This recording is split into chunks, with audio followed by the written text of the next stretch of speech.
Tatlong estudyante ng Indang National High School sa lalawigan ng Cavite ang nawala nito pang Martes.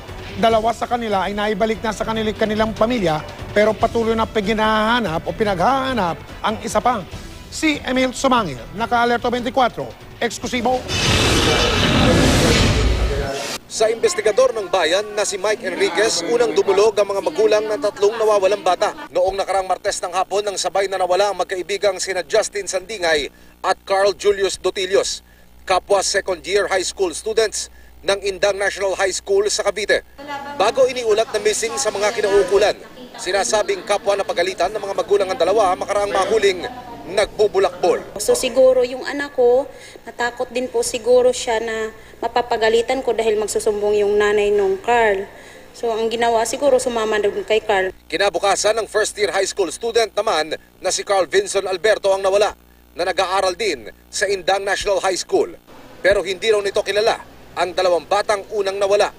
Sa pamamagitan ng programang public service ni Fernando Lapa sa DCWB, nanawagan ang mga magulang ng bata. Nain po na umalis ng bahay yun tapos hanggang nung hindi na umuwi. Ilan taon na ba anak niyo? 12 po. Ganap na alas 2 ng hapon, may nag-text sa cellphone ng mga magulang ng mga batang unang nawala na sina Justin at Carl Julius. Dito sa parokya ng San Gregorio Magno sa Indang Cavite, nakita raw ang dalawang bata. Sinamahan ng GMA News sa mga magulang at pagdating namin sa lugar, dito namin inabutan ang mga bata. Nagpasya raw silang huwag nang umuwi at magtungo sa kalapit na bayan ng Alfonso sa takot na sila'y mapagalitan ng kanilang mga magulang. Di ba inisip si nanay, nag-aalala ng gusto yan? Uulitin mo pa ba kung sakali? Hindi na.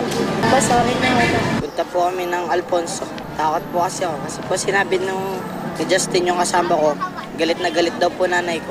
Muli namang nanawagan ngayon ng ina ng isa pang nawawalang bata na si Carl Vincent Alberto. Ayon sa ina ni Carl Vincent, hindi kasama ng mga batang lumayas ang kanyang anak. Labis ang kanyang pag-aalala niya ngayon sa takot na baka dinukot ang kanyang anak. Parang ako mamamatay na kasi parang ayoko nang gumising sa umaga kasi wala yung anak ko. Kasi hindi po yan gala. Mula dito sa Indang Cavite, Emil Sumangil, naka-Alerto 24.